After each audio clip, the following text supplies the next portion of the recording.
up, everybody? It's Justin.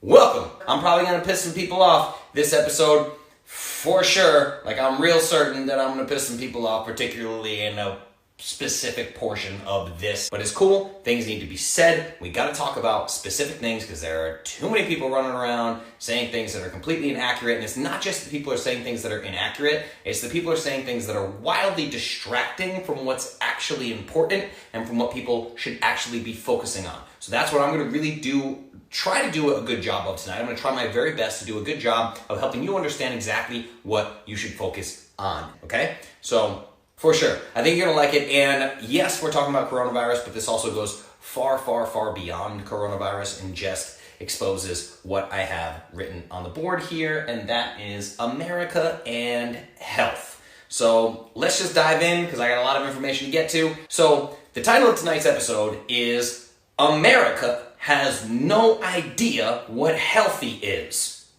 Truly, America really has no idea what healthy is. And what we're going to talk about is how this coronavirus thing has completely exposed the medical mainstream for what it is, which is entirely clueless, okay? So we're going to talk about these things. Just when I thought I could actually calm down and not make any more coronavirus content, any more COVID-19 content, things just kept getting crazier.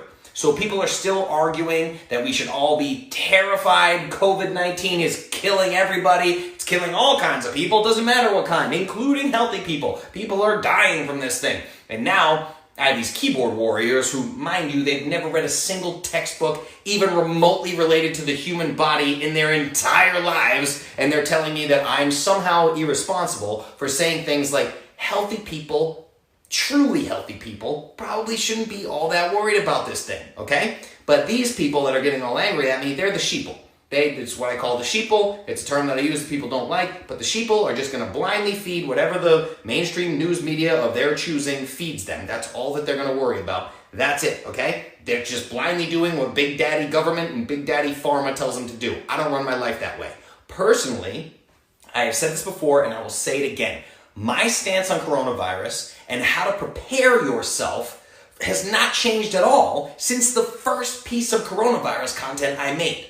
I actually thought that by now, with the amount of information that we're getting hit with in the face constantly, 24/7, I would have thought for sure that some of my opinions on coronavirus would have changed significantly by now because of all that information, but my opinion has changed zero on this thing at all. The only difference now, part of the reason I did this episode, is because now I have hard data to back up what I've been telling you for over a month now.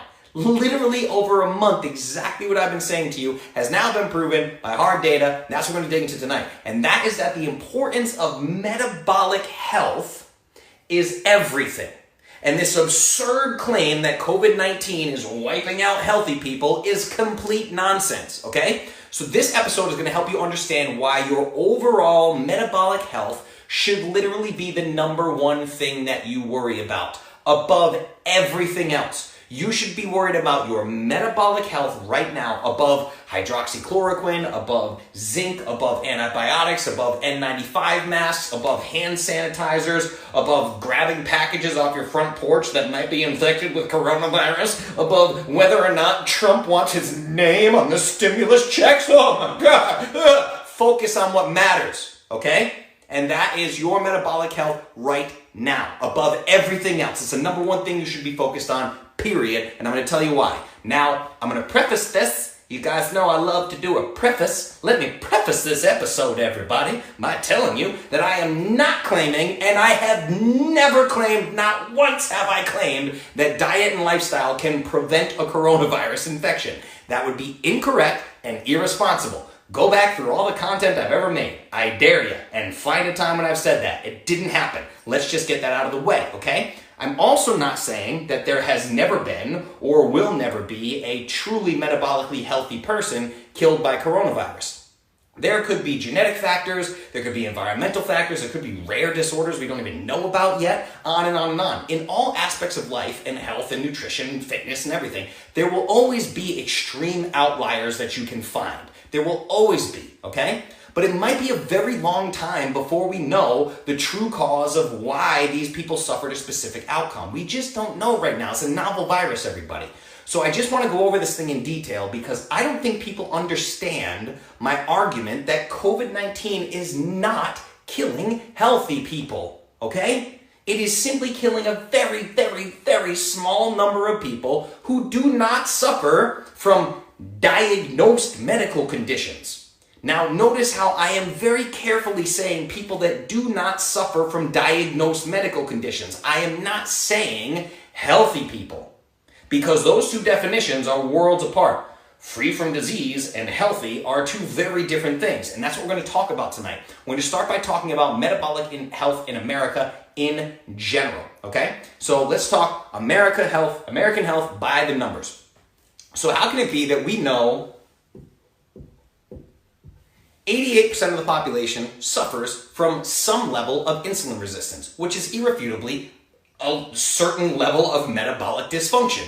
88% of America is 264 million people, okay? But the CDC states that only 30% of the population, or 88 million people, have prediabetes, okay? So again, this number, 264 million people, suffer from metabolic dysfunction, some level of insulin resistance. But the CDC states that only 88 million people have prediabetes. What's the explanation? The explanation is mainstream medical reference ranges. That's what I'm here to talk to you about tonight. Normal reference ranges are used to diagnose diseases in America. By these standards, only 10.5% of the population has diagnosed diabetes. 95% of those cases being type 2 diabetes, which is completely preventable and completely reversible by lifestyle intervention. Whoa! But that's only about 30 million diagnosed type 2 diabetics. 30 million is a far cry from 264 million people suffering from some level of insulin resistance. But we know that insulin resistance leads to prediabetes, leads directly to type 2 diabetes, okay? So with 88% of people that are well on their way to type 2 diabetes, which is a progressive disease, it gets worse over time, right? So these definitions of metabolic syndrome, prediabetes, diabetes, they start to just make no sense and all blend together after a while, in all honesty. So I'll give you a hint. Any level of insulin resistance is bad. You don't want to be insulin resistant in any severity. Low severity, high severity, whatever. You just don't want to be insulin resistant when you're dealing with a progressive chronic disease that leads to type 2 diabetes and all sorts of health complications that come along with that. So let's talk about how diabetes is diagnosed in America. This is very important. So let me erase this. We're talking about the primary ways that diabetes is diagnosed, okay? So they'll take call this fasted glucose. They'll take a fasted glucose reading. They're going to test the amount of sugar in your blood after fasting for longer than 8 hours. And they're going to tell you that if you're above 126, this is milligrams per deciliter, okay? So if you're above 126, they're going to diagnose you type 2 diabetic. Then they might measure something called HbA1c. Now, HbA1c is your blood glucose levels, basically your average blood glucose levels over time, about 3 months, okay? So they're going to say that if you're at 6.5% or higher, they're going to diagnose you type 2 diabetics. So again, we're going through the primary ways that they diagnose diabetes in America. Fasted glucose, HbA1c, then we have something called the oral glucose tolerance test, okay? So oral glucose tolerance test. So the oral glucose tolerance test, you guys might remember when I did my episode Becoming Your Own Nutritionist and I did all the different carbohydrate testing, I actually ran an oral glucose tolerance test on myself, which is ridiculous. It's the most insane test of all time. It's so stupid, right? You're literally taking 75 grams of pure glucose, usually in the form of dextrose, dumping it in water, chugging it down, and then measuring your blood glucose 2 hours later. Let me tell you, 75 grams of pure, unadulterated glucose in water doesn't exist anywhere in nature. You can't just chug 75 grams of pure glucose. That exists nowhere in nature. This is a completely unnatural test. It makes no sense at all. It's so stupid, okay? But this is one of the things that they'll do. Now, 2 hours later, if your blood glucose is over 200, that's milligrams per deciliter again. If you come in at over 200, they're going to diagnose you type 2 diabetic. So these are the things that will get you labeled the type 2 diabetic in America. We're going to talk about why this is a huge problem. The huge problem with this 126, this 6.5%, and this 200 milligrams per deciliter is every functional medicine doctor that I've ever interviewed, many of them now personal friends of mine who I talk to quite frequently, particularly when there's a global pandemic, any functional medicine doctor that I have been a patient of or even just spoken to in passing and maybe mentioned the topic of blood glucose, every single one of them agrees that these numbers are astronomically off the charts high and ridiculous, okay? So the same thing goes for insulin. Fasted insulin, by mainstream labs, a normal fasted insulin is 10 to 20 microunits per milliliter, okay? So if we say fasted insulin, and we'll say 10 to 20, that equals normal. 10 to 20 microunits per milliliter is normal for fasted insulin, okay? Quote unquote normal. But I want you to understand that people with a fasted insulin level of just 8, remember, these are not pathological numbers. They're saying 20 or higher is a problem, okay? They're saying 10 to 20 is normal.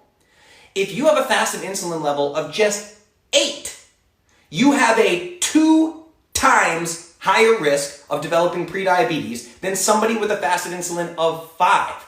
Now, I want to see everybody under 5 if I'm going to test fasted insulin in somebody, but I'm not a doctor. I can't give you medical advice. This is not medical advice, okay? So I need you guys to understand this is crazy. 10 to 20 is normal, and when you have 8 as your fasted insulin, you have a 2 times higher risk of prediabetes than someone with just a 5. Think about that. When you go from 5 to 10 to 20, and they're calling that normal, this is staggering, okay? Now, the same thing goes for blood glucose. When I did those carb experiments, what I did was, according to research that I had read, according to the book Wired to Eat, guidance from my friend Rob Wolf, I did this carbohydrate test. If you guys remember, I had a continuous blood glucose monitor stuck inside my love handle, measuring my glucose 24 hours a day, 7 days a week, for weeks. Then I had an additional Precision Extra blood glucose monitor. I'm taking finger pricks 3 to 7 times a day, testing all these different foods, right? So I was testing my response, my immune response, and my blood glucose response to different carbohydrate sources. On an empty stomach, I would ingest 50 grams of net carbohydrates from a single food source. That's a boatload of carbohydrates. I had to eat like a giant bowl just to get 50 grams of net carbs when I tested beets, right? I had to eat so much food. It was staggering. Now, when I do my test, after 2 hours, now look at this oral glucose tolerance test. After 2 hours, they want your number to be below 200 milligrams per deciliter for you to be considered normal. When I do my test 2 hours later, I want to be below 115. I actually want to be between 90 and 115. That's where I want to be for me to consider a food physiologically appropriate for me as a human being, okay? I want to be between 90 and 115. They're saying 200 2 hours later. Think about it this way. I want to be between 90 and 115 2 hours after ingesting nothing but 50 grams of pure carbohydrates. I want to be between 90 to 115. So a glucose spike for me should look at between 90 and 115. By medical mainstream standards, 126 milligrams per deciliter is normal after 8 hours of fasting. 0 food for more than 8 hours. They want your blood sugar to be below 126. That's normal? What are we doing here, everybody? This is ridiculous. How is this even acceptable? What the hell are we talking about? This is not a healthy blood glucose level. This is not a healthy blood glucose level. This is not a healthy HbA1c level. This is absolutely staggering, right? The hell are we doing, guys? It's crazy, okay? So I need you to understand that. In fact, when we look at these blood glucose levels, there's an amazing woman. Her name's Dr. Catherine Shanahan. Dr. Catherine Shanahan, if you've heard the name before, it's because she wrote this fantastic book called Deep Nutrition. Catherine was just featured on my buddy Paul Saladino's podcast. She explained when she was in medical school, normal blood glucose ranges were 65 to 85 milligrams per deciliter. This is considered normal. Under 126, anything under 100, right? Anything under 100 is considered normal right now in terms of fasted glucose. Like normal, you're under 100. It used to be between 65 to 85. In fact, a collection of over 100 papers shows that the optimal range for fasted glucose should be between 82 to 88. Okay? So screw this number. This is insane. 126 is mental.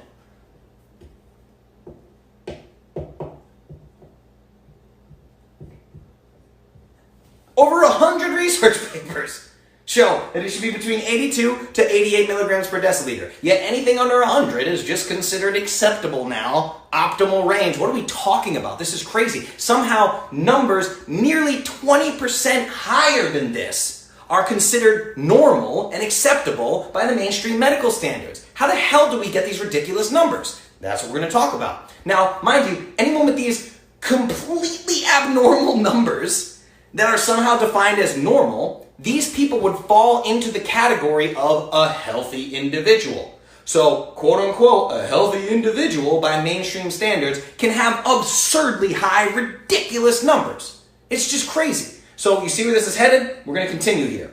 So, let's talk about where normal reference ranges come from. They come from the general population. Why is this a huge problem? Because they come from the general population who's fat, sick, and nearly dead. Welcome to America. Oh, and like we just talked about, 65 to 85, when Dr. Catherine Shanahan was in medical school, now anything under 100 is normal. These numbers, they change over time. Huh?